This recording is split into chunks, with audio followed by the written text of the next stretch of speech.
बुद्ध आणि त्यांचा धम्म. भाग पहिला. जन्मापासून परिवर्जेपर्यंत. 18 गृहत्याग. 1. सिद्धार्थाने भारद्वाजाच्या हस्ते परिवर्जा घेण्याचा विचार केला. भारद्वाजाचा आश्रम कपिलवस्तूमध्ये होता. त्याप्रमाणे तो दुसरे दिवशी आपला आवडता घोडा कंठक यावर आरूढ होऊन व आपला आवडता सेवक छन्न याला बरोबर घेऊन आश्रमाकडे निघाला. 2. तो जसजसा आश्रमाच्या जवळ आला तसतसे एखाद्या नवीनच येणाऱ्या नवरदेवाला पाहण्यासाठी यावे तशी अनेक स्त्री पुरुषांनी बाहेर येऊन त्याला भेटण्यासाठी दारापाशी एकच गर्दी केली.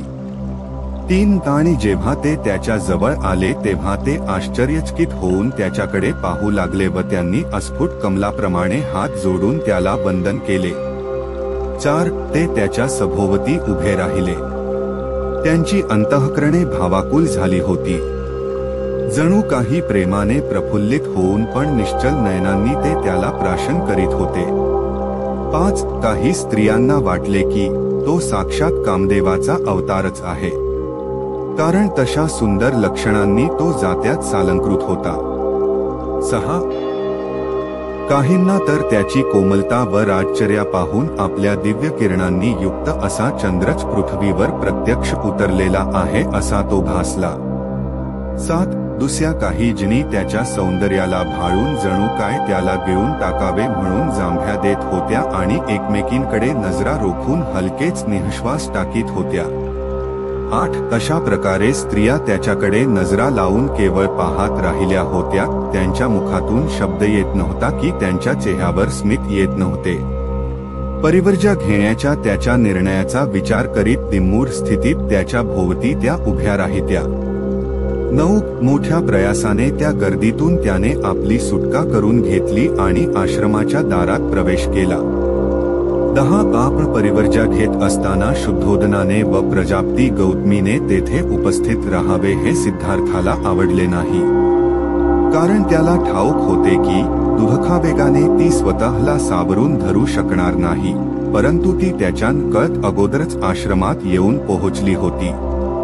11. आश्रमाच्या आवारात प्रवेश करताच तेथे जमलेल्या लोकात आपले मातापिता असल्याचे त्याने पाहिले. 12. आपल्या मातापित्यांस पाहताच तो प्रथम त्यांच्याजवळ गेला आणि त्याने त्यांचा आशीर्वाद मागितला. त्यांच्या भावना इतक्या दाटून आल्या होत्या की त्यांच्या मुखातून एक शब्दही बाहेर पडत नव्हता. त्यांनी रडरडून त्याला कवटाळून धरले आणि आपल्या अश्रूंनी न्हाऊन काढले. 13. छन्नाने कटकाला आश्रमातील एका झाडापाशी बांधून तो तेथे उभा होता. शुद्धोदन व प्रजापती रडत असलेली पाहून त्यालाही भरून आले आणि तो रडू लागला. 14. मोठ्या कष्टाने सिद्धार्थ आपल्या मातापित्यांपासून दूर झाला व छन्न जेथे उभा होता तेथे गेला. त्याने त्याला आपले कपडे व अलंकार घरी परत नेण्यासाठी दिले. 15. त्याने परिव्राजकाला आवश्यक असे आपले मुंडन करून घेतले. त्याचा चुलतभाऊ महानाम याने परिव्राजकाला योग्य अशी वस्त्रे व भिक्षापात्र आणले होते. सिद्धार्थाने ते वस्त्र परिधान केले.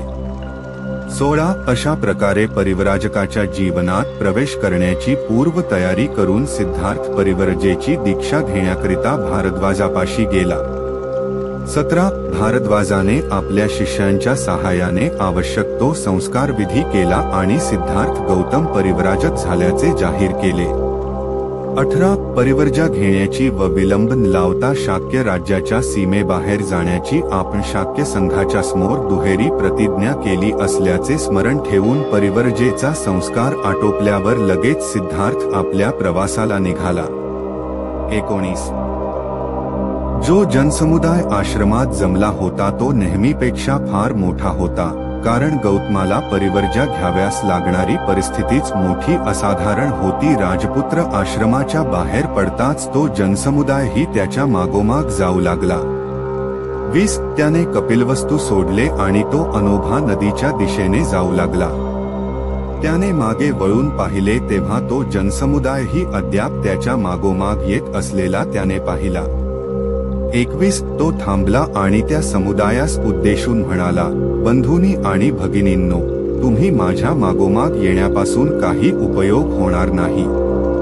मी शाक्य आणि कोलियांच्यामधील झगडा मिटविण्यात यशस्वी ठरलो आहे, परंतु तडजोडीच्या बाजूने तुम्ही लोकमत तयार केले तर तुम्ही कदाचित यशस्वी होऊ शकाल. म्हणून तुम्ही परत जाण्याची कृपा करा. ही विनंती ऐकून जनसमुदाय मागे परतू लागला.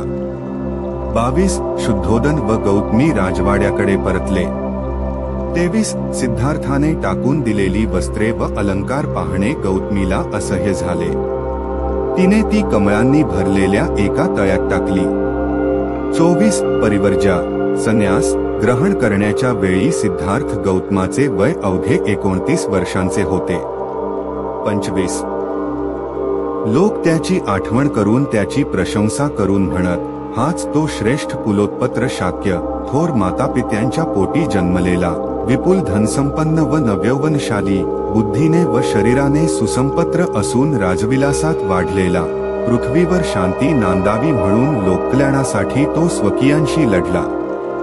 26 तो असा शाक्य युवक होता की ज्याने स्वकीयांच्या बहुमतापुढे आपले शिर झुकविले नाहीच, पण स्वेच्छेने त्याने शिक्षा घेण्याचे पत्करले.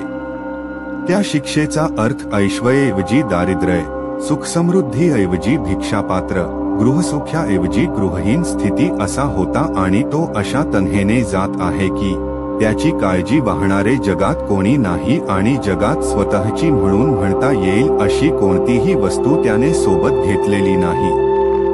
27 हा त्याचा स्वेच्छेने केलेला महान असा त्याग होय. हे त्याचे शौर्याचे व चैर्याचे कृत्य आहे. जगाच्या इतिहासात त्याला तुलना नाही. त्याला शाक्यमुनी अथवा शाक्यसिंह असेच म्हणावे लागेल. 28 शाक्यकुमारी किसा गौतमीचे म्हणणे किती यथार्थ होते.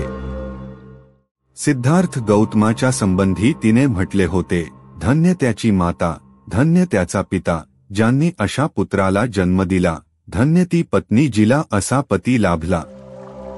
19 राजपुत्र आणि त्यांचा सेवक.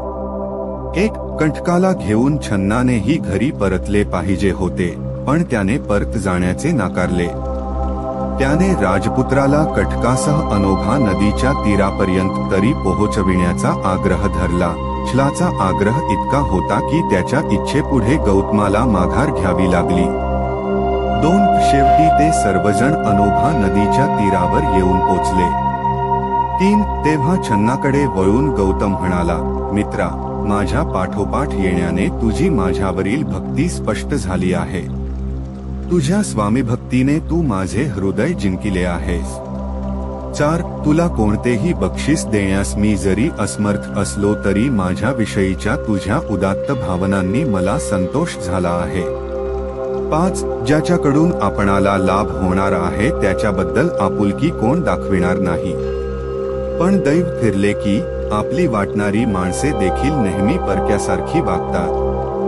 6 कुटुंब पोषणासाठी पुत्राला लहानाचे मोठे केले जाते. पित्याचा सन्मान पुत्र करतो तो त्याच्या भावी पोषणासाठी. जग आशेसाठी माया करते. काही एक हेतूशिवाय स्वार्थनिरपेक्षता असूच शकत नाही. 7 तूच एक याला अपवाद आहेस. आता हा घोडा घे आणि परत जा. 8 महाराज जरी आपल्या प्रेमळ आत्मविश्वासामुळे अद्याप डळमळले नसले तरी ते आपले दुःख आतल्या आत गिळण्याची पराकाष्ठा करीत असतील. 9 त्यांना सांग की मी त्यांना सोडून आलो तो स्वर्गप्राप्तीच्या तृष्णेमुळे किंवा त्यांच्यावरील प्रेमाच्या अभावामुळे अथवा काही रागामुळे नाही. 10 घर सोडून मी अशा रीतीने निघून जात असलो तरी माझ्याबद्दल शोक करण्याचा विचार त्यांनी करू नये. सहवास हा कितीही दीर्घ काळ टिकला तरी कालावधीने त्याचा शेवट हा होतोच. 11 जर वियोग अटळ आहे तर स्वजनांपासून दुरावण्याचे अनेक प्रसंग वारंवार कसे येणार नाही. 12 माणसाच्या मरणसमयी त्याच्या संपत्तीचा निःसंशय वारसा हक्क सांगणारे लोक असतात, परंतु त्याच्या सद्गुणाचे वारस जगात सापडणे कठीण असते, किंबहुना ते नसतातच. 13 महाराजांची माझ्या पिताजींची सेवा शुश्रूषा होणे अगत्याचे आहे.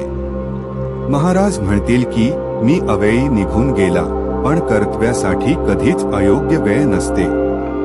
14 ह्या आणि अशाच शब्दांत मित्रा महाराजांना सांग आणि जेणेकरून ते माझी आठवणही करणार नाहीत असाच प्रयत्न करीत राहा.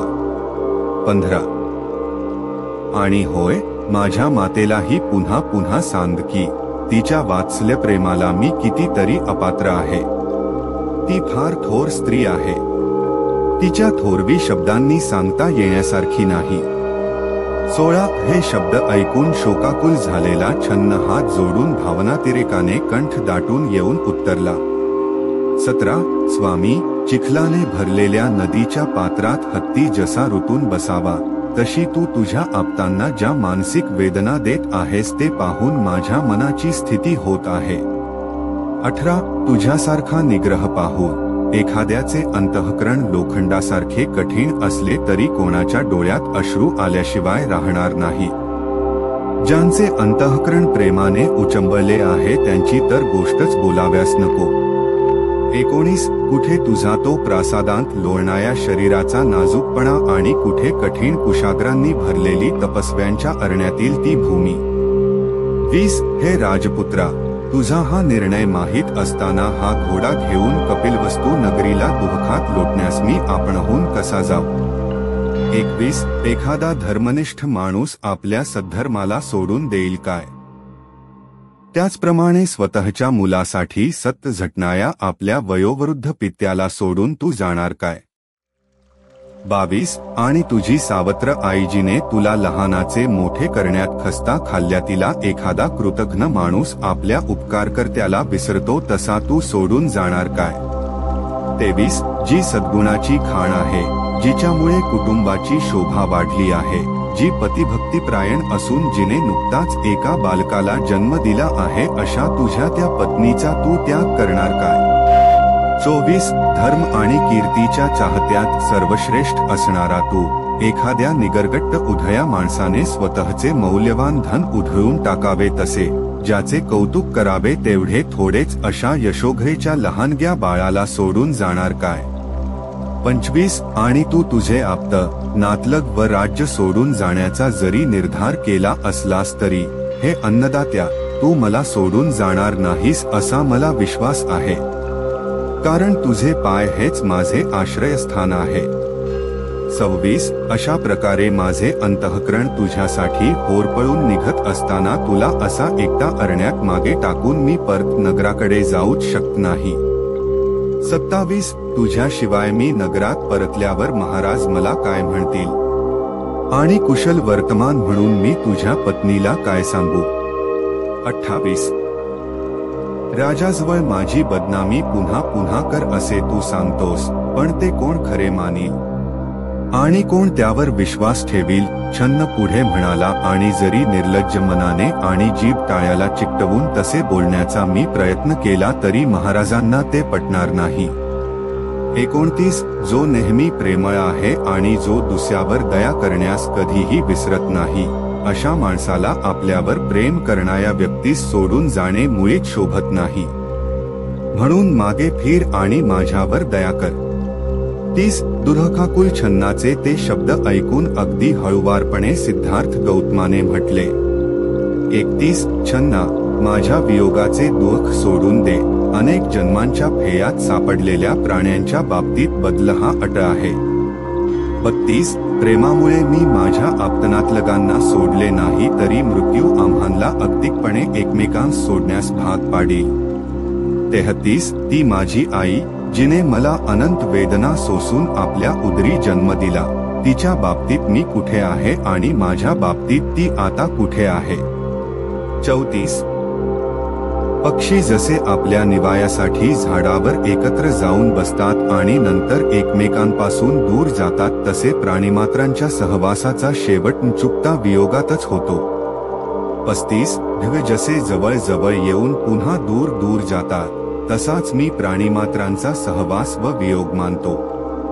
36 आणि ज्या अर्थी एक दुसऱ्याची फसवणूक करीत हे सर्व जग चालले आहे त्या अर्थी भीतिदायक असणाऱ्या संयोग काळात हे माझे ते माझे असे मानणे बरोबर नाही.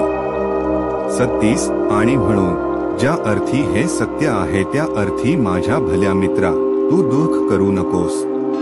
परत जा आणि जर तुझ्या प्रेमामुळे तू घोटाळत असशील तर तू आधी जा आणि नंतर परत ये.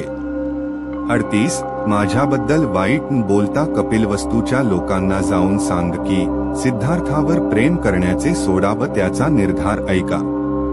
39. स्वाभी आणि सेवक यांच्यामधील हा संवाद ऐकून त्या उमद्या कंठक घोडघाने आपल्या जिभेने सिद्धार्थाचे पाय चाटले आणि पटप उष्ण अश्रू ढाळले.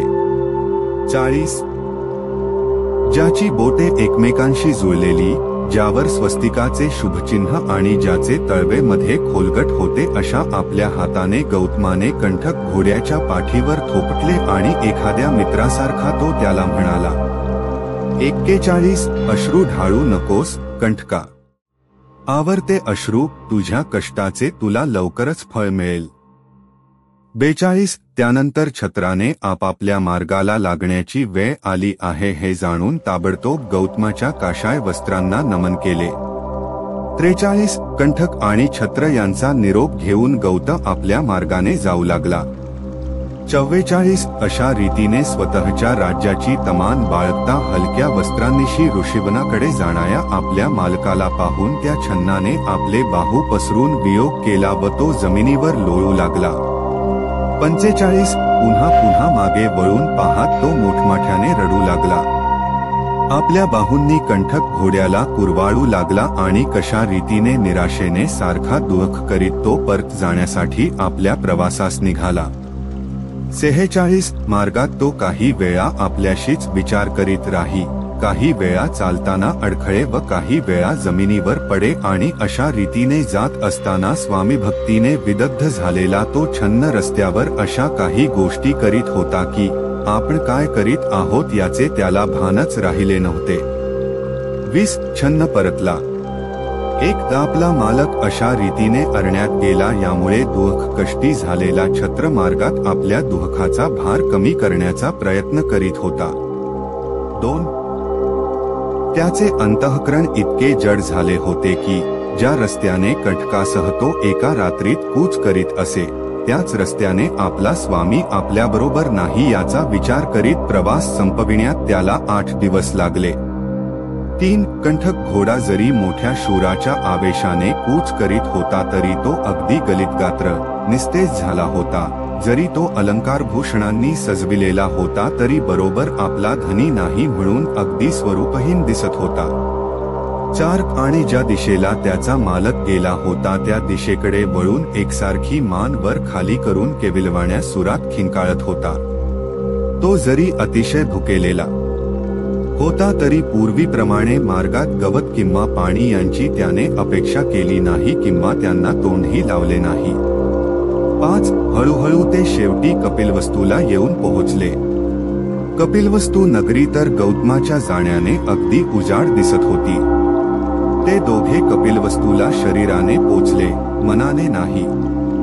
6. जरी कपिलवस्तू नगरी अधून मधून कमळांच्या ताटव्यांनी भरलेल्या जलाशयामुळे व फुलांनी बहरलेल्या वृक्षांमुळे उल्हसित व शोभायमान दिसणारी होती तरी आज तिच्या नागरिकांचा आनंद पार मावळला होता. 7.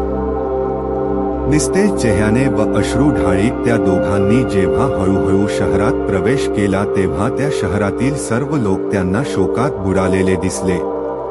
8. जेव्हा लोकांनी छत्र आणि घोडा कंठक हे शाक्य कुळाच्या कुलदीपकाशिवाय गलितगात्र स्थितीत परत आलेले पाहिले तेव्हा त्यांनी ढळढळ अश्रू ढाळले.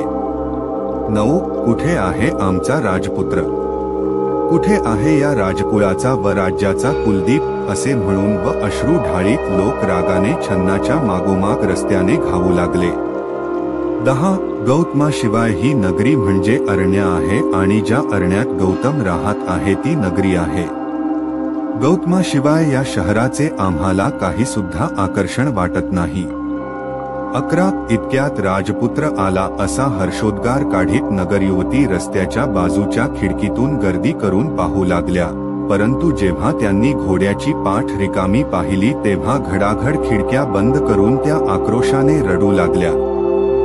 21. शोकाकुल कुटुंब. 1. शुद्धोदनाची कुटुंबीय मंडळी छत्र परत येण्याची आतुरतेने वाट पाहत होती.